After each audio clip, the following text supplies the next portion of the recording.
Nggak nyangka banget, perusahaan-perusahaan besar ini tutup di tahun 2025. Ada yang sudah berdiri puluhan tahun, tapi akhirnya gulung tikar. Dan ada juga yang pindah ke luar negeri. Tahun 2025 menjadi saksi, banyaknya perusahaan-perusahaan besar yang tutup atau angkat kaki dari Indonesia. Beberapa bangkrut, dan ada juga yang pindah ke luar negeri. Perusahaan apa saja? Ini dia.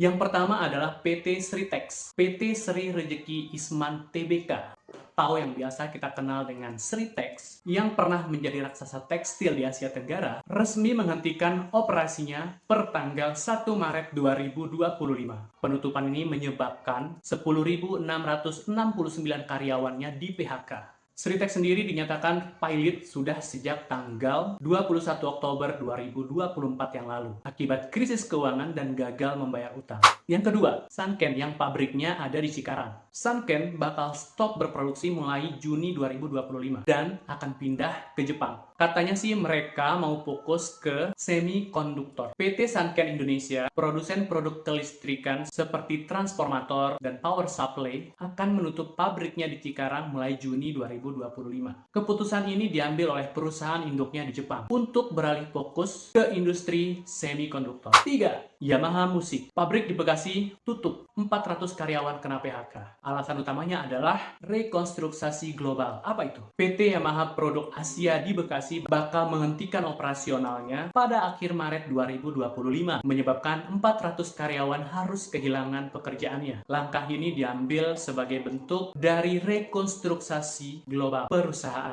4.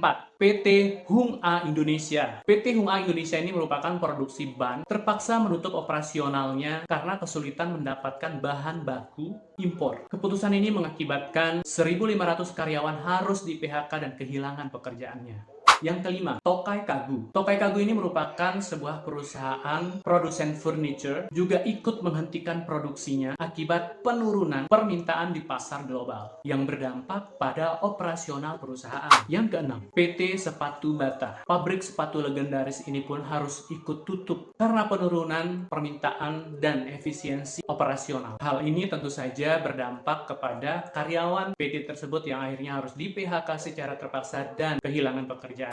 Yang ketujuh, PT Cahaya Timur Garmen. Pabrik garmen di Bandung ini juga terpaksa tutup karena kehilangan pesanan dari pembeli luar negeri. Hal ini sudah pasti menyebabkan ratusan karyawan PT tersebut harus kehilangan pekerjaannya. Kedelapan, PT Cingluh. Pabrik sepatu di Tangerang ini terpaksa mem-PHK sebanyak 2.400 pekerja karena penurunan pesanan dari merek internasional. Jadi ada banyak faktor yang menyebabkan perusahaan-perusahaan tersebut tutup, mulai dari utang, rekonstruksi sampai permintaan pasar yang sudah sangat menurun. Bahkan tidak ada lagi permintaan. Padahal kalau dilihat-lihat, perusahaan-perusahaan ini adalah perusahaan-perusahaan yang sudah berdiri sejak lama. Seperti PT Sritex misalnya. PT Sritex ini sudah berdiri sejak tahun 1966, yang artinya perusahaan ini sudah memberikan banyak sekali sumbangsih kepada negara ini, juga sudah banyak sekali membantu masyarakat Indonesia yang menjadi karyawannya. Tag teman kamu yang butuh informasi ini. Atau kalau kamu punya pengalaman bekerja di salah satu perusahaan di atas,